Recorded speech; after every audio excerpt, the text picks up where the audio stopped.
é para ajudar as crianças lá da África.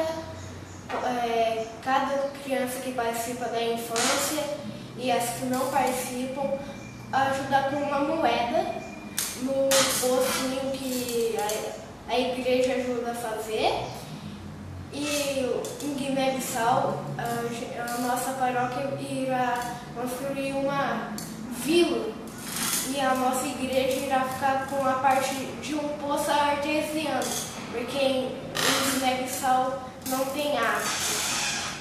E estamos arrecadando, passando nas ruas, nas lojas, pedindo moeda para arrecadar e ajudar as crianças de todo mundo.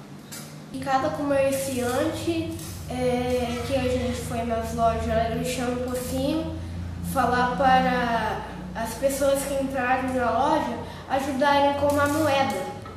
Depois de mais ou menos um mês a gente vai recolher o pocinho.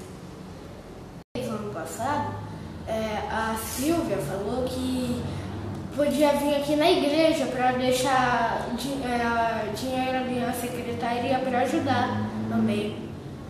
Aí saímos na rua, pedindo para as pessoas contribuírem com a moeda.